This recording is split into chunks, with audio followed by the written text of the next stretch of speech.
तो हमारे एपिसोड 8 की स्टार्टिंग होती है शियोन से, जो कि डोई ही अपनी पुरानी बातों को याद कर रहा होता है। कुछ लड़के वहाँ खड़े होकर बोल रहे होते हैं कि यकीन नहीं होता कि शियोन का कोई भी बॉयफ्रेंड नहीं है, शायद वो मुझे डेट करना चाहेगी। डोई रेस ट्रैक पर होता है और शियोन को ही देख रहा होता है। फिर दूसरे सीन में हमें दिखाते हैं कि स्कूल की छत पर वही ग्रुप जिसमें एरिका भी होती है, वो डोई को बड़ी बुरी तरह मार रहे होते हैं।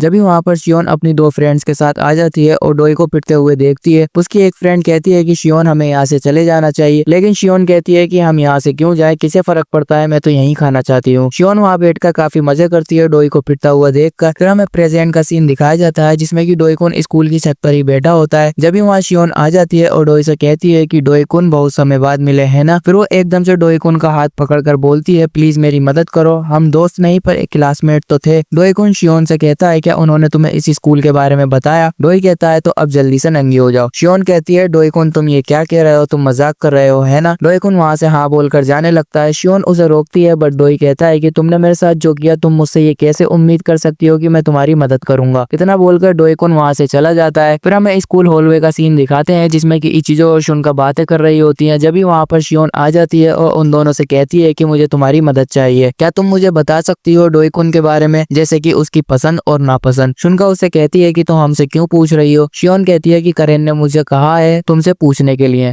शुनका उससे कहती है कि पता नहीं तुम हमसे क्या चाहती हो। इचिजो उससे कहती है कि तुम यहाँ किस लिए आई हो, तुम 20 से ऊपर की हो, मैं तो तुम्हें अपनी क्लासमेट भी नहीं मानती। फिर इचिजो इतना बोलकर शुनका को वहाँ से ले जाती है। फिर वहाँ अकीरा आ जाती है और बोलती है एक तरह से हम सब राइवल्स हैं, लेकिन इसके बावजूद भी हम दोस्त हैं पर एक दूसरे को समझती है, पर तुम हमारी दोस्त नहीं हो, माफ करना, कोई भी तुम्हारी मदद नहीं करेगा। फिर हमें क्लास का सीन दिखाते हैं जिसमें कि करेन कहती है लगता है सब कुछ अच्छा चल रहा है। डोई कुन उससे कहता है कि तुम ही यहाँ होशिनो सेन को लाई हो ना। करेन उससे कहती है कि वही यहाँ पर आना चाहती थी। डोई कहता है पर वो 23 या उससे भी ज्यादा की है, पर उम्र का कोई भी रूल नहीं है। करेन डोई से कहती है कि वो एक एंटरटेनर बनना चाहती थी, लेकिन सारे मर्द खत्म होने के बाद उनकी डिमांड कम हो गई है, इसलिए एक आइडल या कैरेक्टर बनना मुश्किल है, इसलिए उसके साथ मेट कर लीजिए, इससे उसकी काफी मदद होगी। डोईसेन करेन से पूछता है इससे उसकी कैसे मदद होगी। करेन कहती है अगर वो आपकी हरेम की हिस्सा होगी तो यूनाइटेड वुमेन के डायरेक्टर उसके साथ काम करना पसंद करेंगे।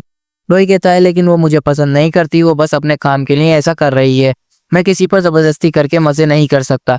करेन कहती है तो चलिए फिर उसे एक चांस देकर देखा जाए, एक टेस्ट लेकर देखिए कि वो कितनी सीरियस है। फिर डोई करेन के कहने पर उसका एक टेस्ट लेता है जिसमें कि वो स्कर्ट पहनकर स्कूल हॉलवे में खड़ी होती है सारे स्टूडेंट्स के सामने। फिर करेन और डोई वहां आ जाते हैं। करेन कहती है तुमने तो कमाल कर दिया होशिनो सेन, एक एक्टर बनने के लिए लोगों की अटेंशन लेना जरूरी होता है। होशिनो कहती है तुमने जैसा कहा मैंने वैसा बिल्कुल किया। फिर करेन कहती है कि कल बिना टॉप के स्कूल आना, यानी कि कल तुम बस ब्रा और पैंटी में स्कूल आओगी, तब डोई सामा तुम्हारी मदद करेंगे। होशिनो गुस्सा हो जाती है और कहती है कि तुम मुझे हुक्म क्यों दे रही हो, डोई सेन को बात करने दो। करेन कहती है क्योंकि मैं डोई सेन की अटेंडेंट हूँ। फिर हमें अगले दिन का सीन दिखाते हैं जिसमें कि होशिनो सेन सिर्फ ब्रा और पैंटी में स्कूल आई होती है और क्लास अटेंड कर रही होती है। डोई सेन भी उसके पास ही खड़ा होता है। डोई होशिनो के पास आकर कहता है कि अच्छा तो आज तुम्हें चुना गया है। जब ही एकदम से डोई कुन होशिनो को किस कर लेता है। डोई सेन होशिनो से ये बोलकर चला जाता है कि क्लास के बाद स्कूल की छत पर आ जाना। डोई सेन होशिनो से कहता है तुम्हें तो पता ही होगा कि ये सिर्फ एक डील है, मैं तुम्हारे साथ सोऊंगा और फिर यूनाइटेड वुमेन में बात करके तुम्हें जॉब दिलवा दूंगा। होशिनो कहती है सच में, तो चलो फिर कमरे में चलते हैं। लेकिन जब भी वहाँ पर स्कूल की दो लड़की आ जाती हैं और डोई सेन होशिनो के साथ सेम बिल्कुल वैसा ही करता है जैसा होशिनो ने उसके साथ किया था। वो उन दोनों लड़कियों के सामने ही होशिनो से गपागप करने के लिए कहता है। फिर होशिनो कहती है कि यहाँ पर कम से कम किसी रूम में तो चलते हैं। फिर डोई उससे बड़ी डरावनी आवाज में कहता है मैं यही करना चाहता हूँ। फिर होशिनो वहीं पर पूरी की पूरी नेकेड हो जाती है। डोई सेन उसे बस छूता ही है और होशिनो डर की वजह से गिर जाती है। डोई कहता है कि मैं हैरान हूँ कि तुम अभी तक एक वर्जिन हो। फिर नेक्स्ट सीन में हमें डोई को और करेन को रूम में दिखाते हैं। करेन डोई से पूछती है कि आपको मजा आया। डोई कहता है ये स्कूल तो कमाल का है। फिर करेन डोई से कहती है आप चाहें तो इससे भी ज्यादा मजे कर सकते हैं, ये स्कूल आपको वो सब दे सकता है जो आप चाहें, सिवाय इस स्कूल के बाहर जाने की इजाजत के। क्यों ना आप कुछ नया ठरकदार ट्राई करो। डोई कहता है क्या मैं तुम्हारे साथ भी सो सकता हूँ। करेन कहती है जी हाँ बिल्कुल। फिर डोई कुछ सोचता है और करेन से कहता है कि मैं चाहता हूँ तुम मेरे लिए यहाँ पर किसी को लेकर आओ। करेन उससे पूछती है और वो कौन है। फिर हमें दोबारा से हाइड आउट का सीन दिखाया जाता है। इस सीन में स्टोरी पिछले एपिसोड से स्टार्ट होती है और रीतो कहता है कि शायद यही वो हॉस्पिटल है जिसमें MK वायरस को पहली बार बनाया गया था।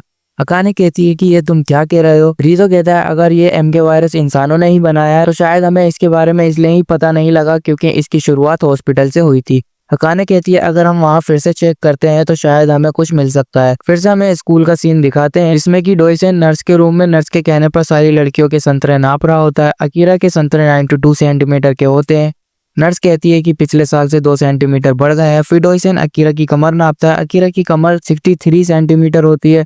नर्स डोई से कहती है अगली बारी हिप्स की है और अकीरा के हिप्स 92 सेंटीमीटर के होते हैं। नर्स अकीरा से कहती है कि बढ़िया, तुम अच्छी कंडीशन में हो।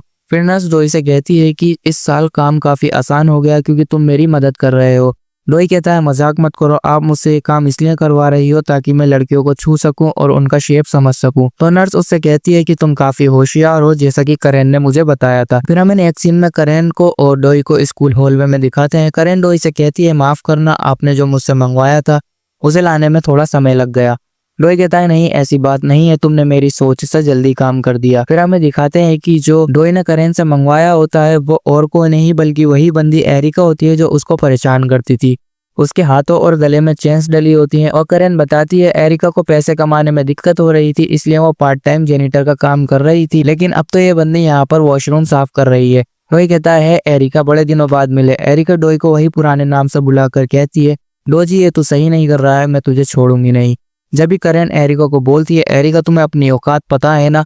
करेन डोई से कहती है मैंने आपके लिए उसे एकदम पालतू बना दिया है, मजे कीजिए। इतना बोलकर करेन वहां से चली जाती है। डोइसन फिर से पिछली बातें याद करने लग जाता है और वो गुस्से में वहां पर पानी से भरी हुई बाल्टी एरिका के ऊपर फेंक देता है और कहता है मुझे उस नाम से बुलाना बंद करो। एरिका कहती है अगर तूने मेरे साथ रेप करने की कोशिश की तो मैं अपनी जबान काट कर मर जाऊंगी। डोई कहता है तुम गलत समझ रही हो। जब भी डोई अपनी पैंट उतारता है और एरिका की चेन खींचकर उसको वॉशरूम में ले जाता है। उससे कहता है कि कभी कभी तुम्हारे बॉयफ्रेंड की दी हुई चोटें दर्द करती हैं, इन्हें मिटाने के लिए कुछ करो और इन्हें चाटो। फिर एरिका मजबूरन डोई की चोट को चाटती है। फिर हमें अगले सीन में करेन का सीन दिखाते हैं जिसमें कि वो अपनी बॉस से बात कर रही होती है। उसकी बॉस उससे कहती है कि 6 प्रेग्नेंट भी हो गई। करेन कहती है कि हाँ, और उस टीचर के क्या हाल हैं। उसकी बॉस कहती है कि वो ठीक है, उसकी चिंता मत करो, बस प्रेग्नेंट हुई लड़कियों को मेरे पास भेजती रहो। करेन कहती है अगर हम यहाँ लैब बनाए तो आसानी से काम हो सकता है। उसकी बॉस करेन से कहती है कि तुम्हें भी पता है कि हम इतनी आसानी से एक लैब नहीं बना सकते। करेन कहती है नंबर 2 क्या कर रहा है। उसकी बॉस कहती है वो अभी भी वैसा ही है, उसे उनके हाथों में ही सौंपना बेहतर होगा, यानी कि वर्ल्ड हेडक्वार्टर की मैसेंजर के। ये यहाँ पर क्लोई मैन्सफील्ड की बात कर रही हैं, वही जो वर्ल्ड हेडक्वार्टर की बड़ी ऑफिसर और मैसेंजर है, और उनके पास 1-2 आदमियों की जानकारी भी है। करेन कहती है शायद यहाँ पर उनका कोई खबरी होगा। आपने कहा था ना कि आपको टेक्नोलॉजी डायरेक्टर पर शक है। करेन की बॉस कहती है कि वो बंदी तो पूरी वर्ल्ड हेडक्वार्टर के साथ मिली हुई है, बेहतर होगा कि हम कुछ ना करें, फिक्र मत करो, स्कूल पूरी तरह से सेफ है। फिर हमें क्लास के सीन दिखाते हैं जिसमें कि डोईकुन एक गर्ल को किस कर रहा होता है। फिर हमें नेक्स्ट सीन में डोई को स्विम ट्रैक पर दिखाया जाता है। इचिजो उससे पूछती है कि आज आप स्विम नहीं करेंगे। डोई कहता है मैं आज थोड़ा थक गया हूँ। इचिजो कहती है शायद कल रात आप पलंग पर कसरत से थक गए होंगे। फिर शुनका सबसे कहती है चलो रेस लगाते हैं, जो जीतेगा आज वो डोईसामा के साथ रहेगा। फिर लड़कियों की रेस स्टार्ट हो जाती है। अकीरा डोई से पूल में से ही बात करती है। इचिजो डोई से इनको खड़ा करती है और स्विम सूट काट देती है। डोई कहता है इचिजो ये तुम क्या कर रही हो। इचिजो डोई से कहती है छोटा सामा अकीरा के स्विम सूट में घुस जाइए, अकीरा लंबी है, आप यहाँ छुप सकते हैं, इसका स्विम सूट भी मेरी वाले की तरह ही टाइट है। फिर डोई अकीरा के सूट में घुस जाता है। सबकी रेस खत्म हो जाती है और अकीरा डोई को लेकर रफू चक्कर हो जाती है। इचिजो उन सबको आकर बताती है कि डोई सामा कब के अपनी क्लास में चले गए। हमें बाद में दिखाते हैं कि अकीरा डोई को लेकर पूल में ही छुपी होती है। डोई कहता है क्या ये सब करना जरूरी था। ये चीजों कहती है डोई सामा हमें सजा दीजिए। इसके बाद हमें रात के काफी सारे सीन दिखाए जाते हैं जिसमें कि डोईसन सारी लड़कियों को बारी बारी दबा के पेल रहा है। नेक्स्ट सीन में हमें दिखाते हैं कि डोई क्लास से एक लड़की चूज करता है और उसे अपने रूम में ले जाता है। डोई अपने रूम में आकर एरिका से पूछता है तुम्हारा बॉयफ्रेंड वायरस से मर गया है या फिर वो कोल्ड स्लीप में है। एरिका गुस्से में बोलती है तुम अब भी उस 5 साल पुरानी बात को लेकर बैठे हो, उसको अब भूल भी जाओ। डोई एरिका के पास आके उसका मुंह पकड़ लेता है और कहता है तुम्हारे लिए होगी ये 5 साल पुरानी बात, लेकिन मेरे लिए अभी 5 दिन पहले की ही है। फिर डोई उस लड़की को बेड पर फेंकता है और उसकी ठुकाई स्टार्ट हो जाती है। रात में हमें दिखाते हैं कि एरिका को ड्रग की तड़प होती है। डोई भी जाग जाता है और कहता है याद आया तुम्हें ड्रग की लत थी, तुम्हें अपना इलाज करवा लेना चाहिए। डोई के पास उसकी दवाई होती है। एरिका उससे भीख मांगने लगती है प्लीज मुझे वो दवाई दे दो। फिर डोई उसको तड़पाता है और उस कैप्सूल को अपनी जबान पर रखकर बोलता है कि लो तुम्हें यही चाहिए थी ना। एरिका उसके पास आती है। डोई एकदम से उसको पकड़ के अपने मुंह से उसके मुंह में वो कैप्सूल डाल देता है। सुबह अगले दिन हमें रीतो का सीन दिखाते हैं जिसमें कि अकाने, कुरोदा, सुई, रीतो ये चारों ट्रेन में कहीं जा रहे होते हैं। और यहीं पर हमारे एपिसोड 8 की एंडिंग हो जाती है। अगर आपको वीडियो अच्छी लगी तो वीडियो को लाइक करें, चैनल को सब्सक्राइब करें। ऐसा ही बढ़िया एनिमे वीडियोस देखने के लिए मैं मिलता हूँ आपसे नेक्स्ट वीडियो में, तब तक के लिए।